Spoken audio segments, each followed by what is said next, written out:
à tous, petite vidéo pour vous faire un point lecture spécial, on va dire manga, mais il y aura un petit bonus peut-être si je parle pas trop. C'est la question qui... Bref, on va commencer avec Spy X Family de Tatsuya Endo aux éditions Kurokawa.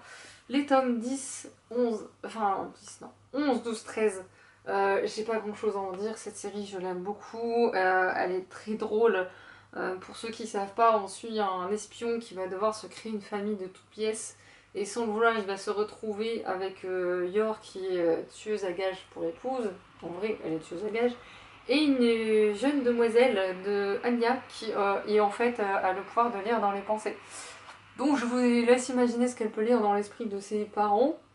Ils vont aussi prendre un chien parce qu'elle a décidé qu'elle voulait un chien à un moment donné, dans les tomes précédents. Et ce chien a un pouvoir de prémonition, lui, pour le coup. Ça c'est drôle. Le frère de Yor, pour le coup, a aussi un rôle un peu particulier dans l'histoire. Et du coup, ça rend tout ça hyper complexe. Et le mangaka s'amuse avec tout ça. Et ça reste hyper simple à comprendre. Mais vraiment hyper simple. Et j'aime beaucoup cette série parce que ça parle de tellement de choses en fait sous cette sous cette apparence un peu loufoque et tout ce qu'on veut, il y a quand même quelque chose derrière. Et voilà. Qu'est-ce que vous voulez que je vous dise d'autre si ce n'est lisez-le, pour vous amuser, pour le côté fun. Et même si je vous dis ça a l'air vraiment dingue, il y a quand même un fond quoi. Il y a quand même aussi des références à des aspects historiques. Qu'on n'est pas obligé de voir, hein. On peut ne pas le voir, mais bon, on se doute que. Et franchement, moi je vais la continuer cette série. D'autant dans le tome 13 qui se passe, franchement j'ai été étonnée par la tournure que ça a pris un petit peu. Et je me suis dit ça va un peu pimenter l'histoire, ça la relance, et ça c'est hyper bien. Parce que c'est le danger avec les séries longues, c'est qu'à un moment donné ça tourne en rond. Et là pas du tout. Il y a toujours une petite nouveauté quelque part qui arrive, ça c'est génial. Ensuite, je l'ai mis là ça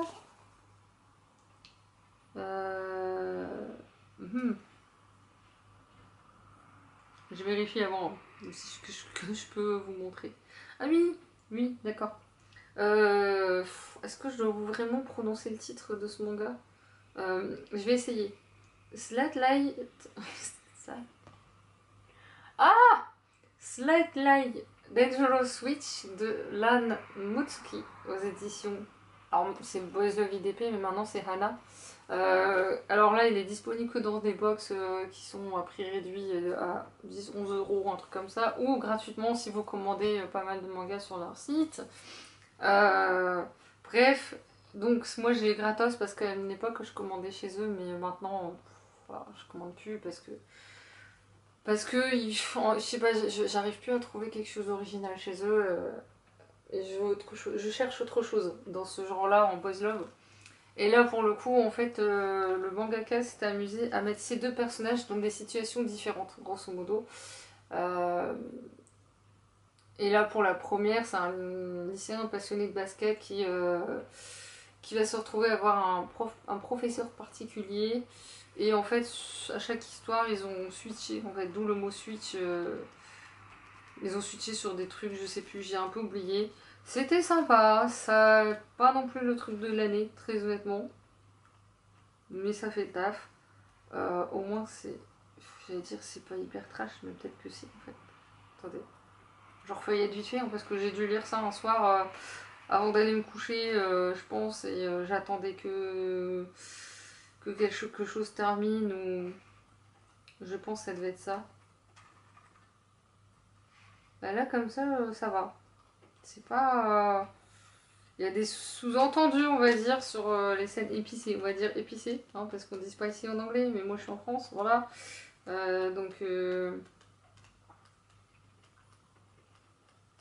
Puis bon, quand on se passe, voit ce qui se passe aux États-Unis, je vous avouerai que j'ai un peu moins encore envie d'utiliser de l'anglais. Ouais, bah grosso modo, ouais, ça va, ça passe. Pour ceux qui veulent un truc assez soft, ça va. Ensuite, parce que bon, c'est pas non plus extraordinaire, j'ai enfin lu la suite de In This World de Guilty Pleasure et Jun Togai Narcissus. Enfin, Enfin, Guilty Pleasure, c'est le sous-titre de In This World, pardon. Aux éditions Taifu, il me manque un tome. Et là, c'est le hasard. C'est-à-dire que je l'ai trouvé dans les livres d'occasion au furet. Et ben, si je m'étais attendue à ce tome 3, pas du tout. Alors, je vous dis tout de suite, c'est âme sensible s'abstenir. Parce que c'est vraiment trash pour le coup. On est dans le détail, mais vraiment le détail de ces détails. Juste ce dessin-là est assez éloquent, je pense, même si... voilà. Grosso modo, pour l'histoire, c'est que il y a eu des meurtres et il y a un policier et un profiler qui vont collaborer, grosso modo. Et là, dans ce tome 3, ce fameux meurtrier apparaît. Je spoil pas hein, pour le coup, hein, c'est juste que c'est la façon dont les choses se passent qui sont pour le moins très étonnantes, peuvent déranger. Sincèrement, ça peut réellement déranger le lecteur.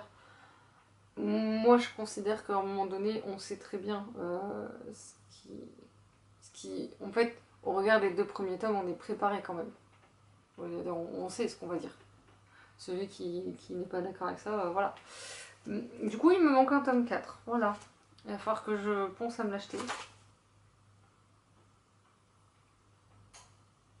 Ah, donc si, Guilty Pleasure, c'est bien les auteurs, en fait.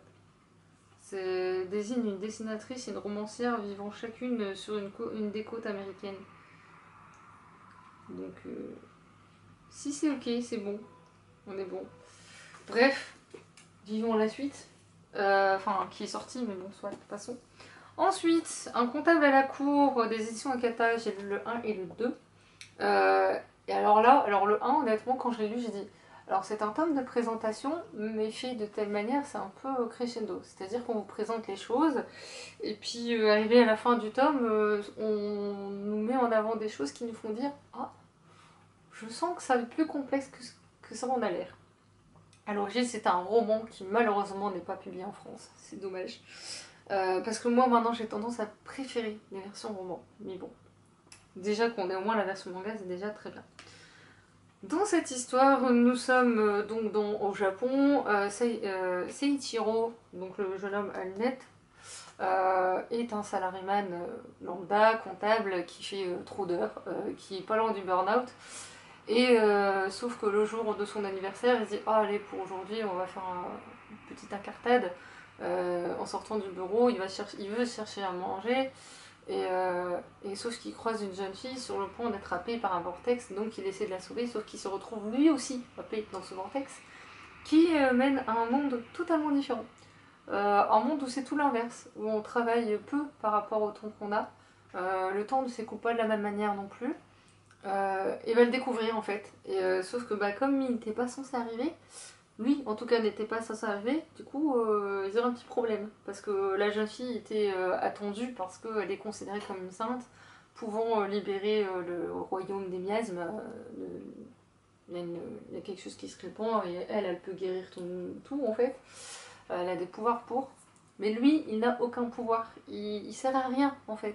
Donc il lui propose de le loger, nourrir et blanchir et demande est-ce qu'il y a autre chose dont vous auriez besoin.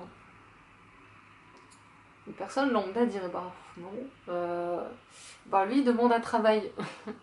Il est utile pour les chiffres, donc il demande à avoir un livre qui explique comment fonctionne d'un point de vue mathématique leur monde. Une fois qu'il a compris, il dit bah c'est bon, je peux travailler pour vous. Sauf que forcément, entre le fonctionnement de son royaume et celui du Japon, c'est totalement différent, donc forcément les choses vont se passer différemment. Et est-ce que je peux en dire plus ou pas? Je fais attention, parce que forcément il y a lui aussi, donc il faut que je vous présente. Lui c'est Aresh, surnommé le prince de glace, qui est le capitaine des chevaliers de la 3e section. C'est les seuls qui ont des pouvoirs magiques, grosso modo. Et du coup, j'ai découvert un genre de manga que j'avais déjà vu passer le nom, mais je m'étais jamais renseignée. Donc là, je l'ai découvert. J'avoue que, bon, vous attendez un petit boys love quand même entre les deux, qui est pas hyper présent. Ça c'est ce que j'ai aimé, c'est que même si on s'attarde quand même sur leur relation, c'est pas non plus, voilà, c'est pas non plus... ça reste très... comment dirais-je, si vous avez lu la fantaisie chinoise type Moda Uzushi ou The Untamed, ou en français Le grand maître de la cultivation démoniaque, on dira pas que j'ai le livre à côté, si vous avez lu ça, vous savez, voilà. Vous savez comment que ça se passe pour les histoires de mana, pour avoir un peu d'énergie magique, on va dire que vous savez.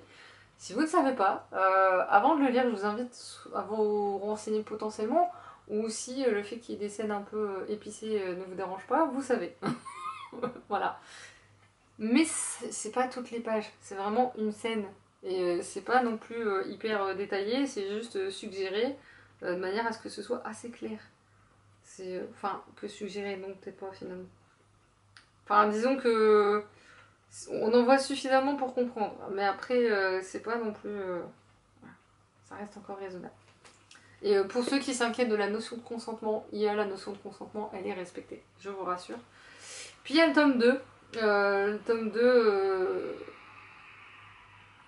ouais, je vais trop rien dire, mais la suite, franchement, elle est étonnante aussi. Il y a des personnages. En fait, dès le tome 1, il y a un personnage qu'on va apparaître, on se dit, lui, lui, on va le surveiller. Et effectivement, il est en train. En fait, l'auteur place ses pions. Grosso modo, c'est un peu ça. Il prend son temps, il travaille la psychologie des personnages. Je sais que j'ai vu quelqu'un qui disait qu'il n'y avait pas de psychologie des personnages, mais si. C'est peut-être un peu cliché en apparence, mais je pense qu'au fur et à mesure du temps, ce sera beaucoup moins cliché. Je suis presque certaine que c'est un peu comme dans notre société en fait. Quand on rencontre quelqu'un, on met les gens dans une case et puis une fois qu'on creuse un peu les gens, bah, on se rend compte qu'ils sont pas forcément des clichés. Bah, c'est le même principe, voilà. Ensuite, on va chez Komogi, jeune maison d'édition qui a fait du coup Le grand maître de la cultivation démoniaque. Et j'ai lu, c'est lourd, les tomes 4, 5 et 6 du grand maître de la cultivation démoniaque. Donc voici la couverture du coffret de cet homme-là. Ça, c'est le premier coffret. Et là, il y a le tome 3. Ça, je veux bien vous le sortir encore parce que voilà. Et puis bon, faut que je vous montre un peu intérieur comment c'est. Sans vous spoiler, hein, parce que bon, on va essayer de vous spoiler.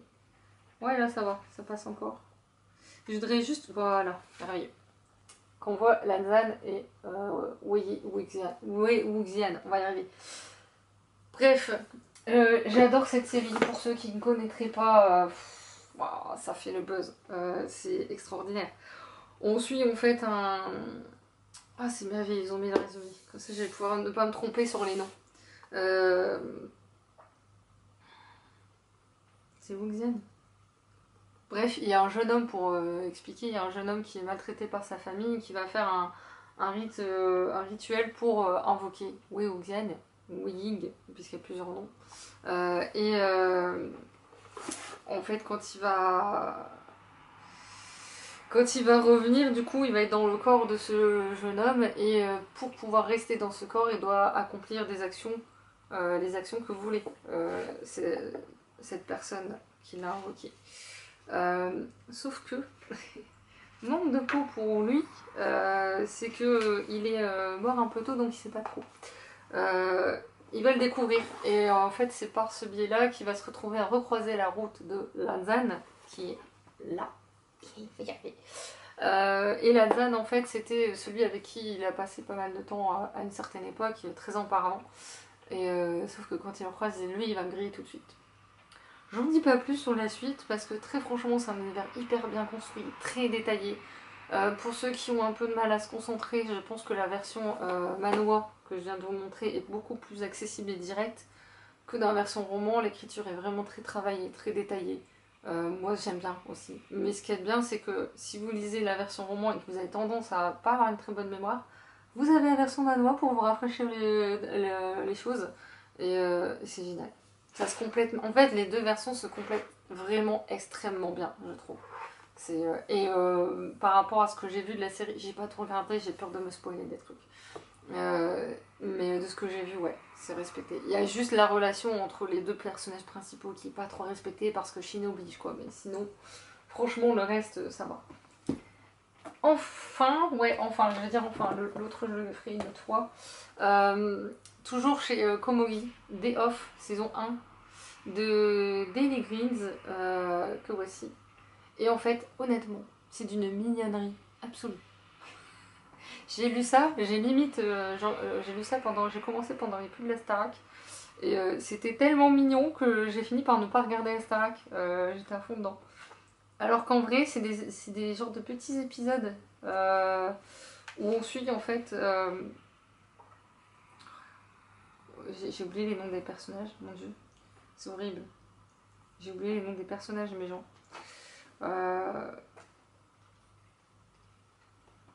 Je cherche. Je cherche.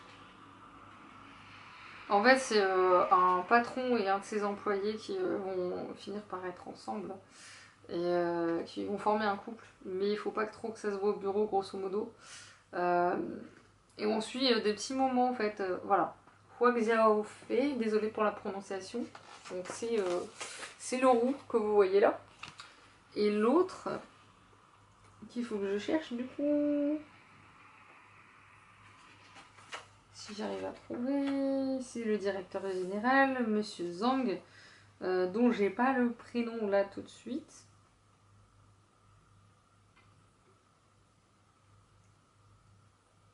Ah non, c'est Monsieur Shi, c'est pas Monsieur Zhang, autant pour moi, j'ai rien dit. Et en fait, c'est des petites scénettes de leur vie quotidienne, que ce soit chez eux ou au travail. Et c'est vraiment hyper mignon. Ça fait du bien, ça nous pose. J'ai vu tout à l'heure sur Instagram quelqu'un qui posait la question du pourquoi les gens s'intéressaient pas aux BL mais étrangers en dehors de l'Asie. Il y en a qui sont très bien. Après, on fait pas forcément la pub de ces BL, je trouve. Et au-delà de ça, ce qui m'a le plus marqué, c'est que quand je vois nous c'est ça qu'on demande en fait en tant que lecteur ou consommateur en tout cas de BL, je pense, c'est qu'on veut des choses où on se prend pas la tête qui nous coupe de la réalité. C'est ce qu'on cherche. On sait que c'est pas forcément la réalité. Il y en a aussi qui sont sur la réalité, et je pense à Love in the Big City qui est quand même un portrait de l'homosexualité en Corée. Je pense que c'est assez clair, mais qui est très bien. Franchement, j'ai beaucoup aimé et j'ai adoré le bouquin aussi.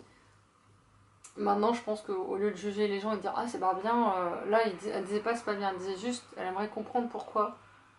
Du coup, on s'intéresse pas au BL mais dans d'autres pays. Grosso modo, c'est ça. Sauf que je pense que dans d'autres pays, en fait, je pense qu'il y a quelque chose de l'ordre du culturel en fait. C'est-à-dire que dans les BL asiatiques, vous avez la culture asiatique qui transparaît. Moi, un BL américain, je pense que ça passerait pas trop avec moi parce que j'ai du mal avec la culture américaine. Il y en a eu un où j'ai vu des extraits, je pourrais pas le voir parce qu'il faudrait payer des accès, etc. Et je veux pas, mais j'ai vu des extraits sur YouTube et j'aimais beaucoup. Et en plus, un acteur que j'aime bien qui est dedans. Je me suis dit pourquoi pas, ça pourrait être sympa. D'autant ils ont osé taper sur certains sujets qui ne se fait pas normalement aux États-Unis. Donc oui, ça aurait pu. Bon, il y a tellement de choses à regarder, il faut bien qu'on choisisse, j'ai envie de dire, mais genre, bref. Tout ça pour dire que c'était hyper mignon, que je vous recommande plus. J'ai hâte que la saison 2 du coup sorte, parce que je ne connaissais pas. Sur ce, n'hésitez pas à me recommander des mangas ou graphiques ou quelque chose, je sais pas, ça veut pas dire que je vais les acheter, non, mais on sait jamais sur un malentendu. J'ai très envie de vous parler du suivant, mais la vidéo va être trop longue sinon, et puis moi ça me donnera juste l'occasion de le relire ou de me régaler à nouveau parce que qu'est-ce qu'il est beau. Bref, sur ce je vais vous laisser, je vous dis à la prochaine. Salut!